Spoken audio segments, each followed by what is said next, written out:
Okay guys, Assalamualaikum, selamat malam dan salam sejahtera. So sekarang ni ini screenshot yang ada dekat dalam channel data untuk subscriber bulan 9. Baik. So just nak share kalau kata daripada jam 10 tadi, dari jam 10 malam tadi sampailah yang sekarang, macam ni lebih kurang lah keadaan ni. So saya akan just record dan scroll to the next screenshot as per second. So sini dia naik, tadi dia naik sampai 173. Okay, yang ni dia start naik dah 189 jam 10.22. Ni 193 dia punya par dia. Okay, 191 nampak. Dan yang ni dia start naik dah. Okay. Sebab ada yang tanya berkenaan dengan macam mana kita nak tahu bila currency tu dah max dan sebagainya. Okay. So average value per currency untuk USD ialah 95 dan sekarang ni dah double. Nampak dia dah double. Okay. Tu 212 tadi tu kat situ. Okay, jam 10.31. Okay, tu dia naik lagi 214 jam 10.32 minit malam tadi. Okay. Okay, so start pada ni saya akan play laju lah. Nampak dia turun. Tadi dia start turun 197, 195, 187. Okay, 185, tu 193. So 187 yang paling rendah so far sehingga jam 10.48. Okay, 187. Tu dia start naik balik 187. Ingat dia punya par value dia. So sekiranya dia nak turun, dia kena turun lebih rendah daripada 187.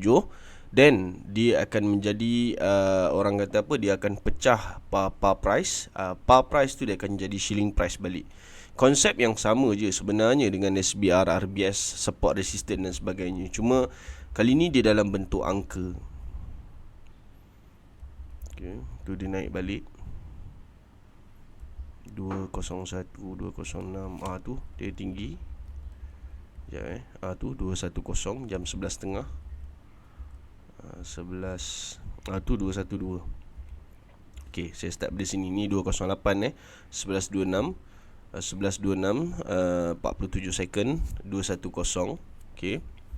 Tadi 187 yang par dia tu 212. Okay, then dia start turun. Alhamdulillah. Okay, tu 195 kalau tak silap saya tadi, yang paling rendah. Yes, 195. Okay, tu 193, 189. Kita tengok adakah dia akan berjaya break 187 untuk sejam range yang sebelum ni. Okay, 187 dia break 185. Okay, saya play slow 183, 181, 183, 181, 179, 177, 75. Okay, 181. Sekarang ni nampaknya 181 menjadi dia punya macam mana nak cakap, dia punya SBR lah, lebih kurang macam tu lah, dia punya shilling price. Okay, nampak 181, 179, 183. Okay, sekarang ni dia start kuat balik pada jam 11.59. 181, 183, 185. Okay, sekarang 187. Itu kedudukan untuk USD yang sekarang. Okay, itu antara cara macam mana kita nak baca dia punya max dan sebagainya. Kalau kata tengok sekadar satu screenshot je, yang ni yang saya buat khusus untuk orang yang nak buat decision sama ada nak hold ataupun swing dan sebagainya menggunakan data. Okay. Dan sebagaimana yang saya tegaskan daripada awal, sistem ni sebenarnya direka untuk scalping semata-mata. Macam boleh tengok dekat sebelah sini. Okay. Kemudiannya masuk entry lah. Okay. Tapi ada yang nak cuba, macam contoh bila dia dah sampai max value, so dekat situ dia akan cuba untuk entry. Dia akan tunggu ada signal dekat sini ataupun tidak. Okay, lebih kurang macam ni. Sekejap saya tunjuk. Okey.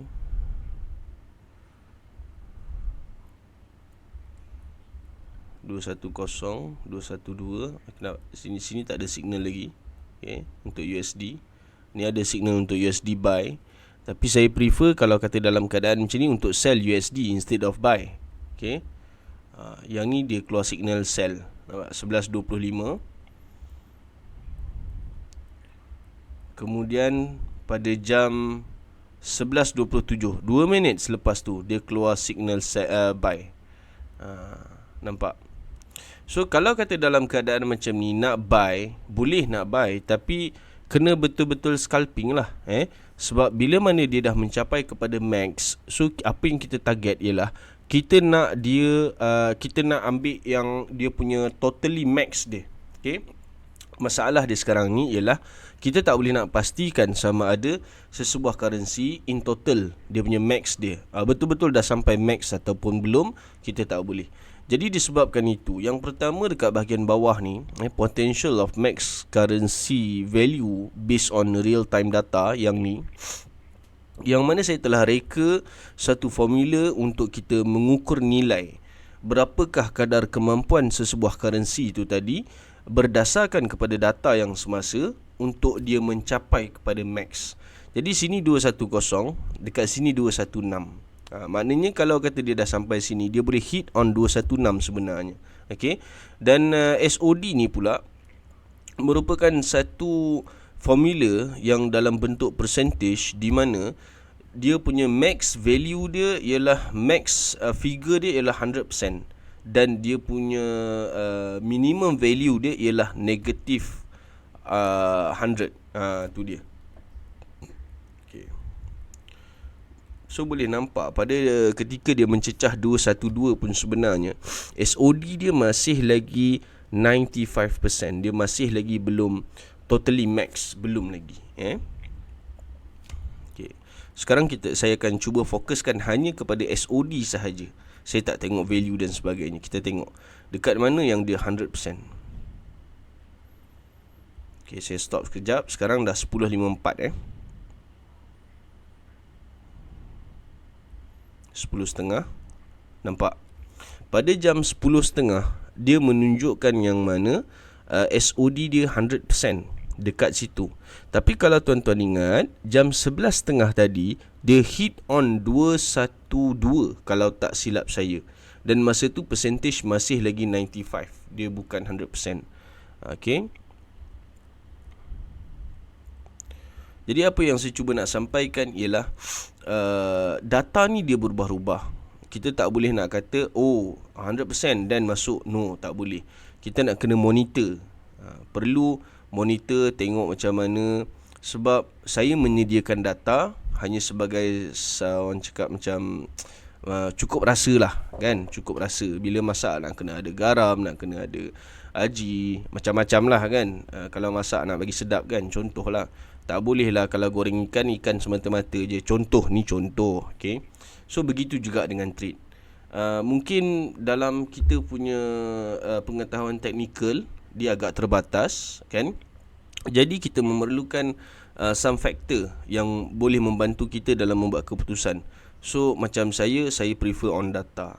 Sebab tu saya buat macam ni. Dan inilah dia yang yang running dan yang digunakan. Ini dia.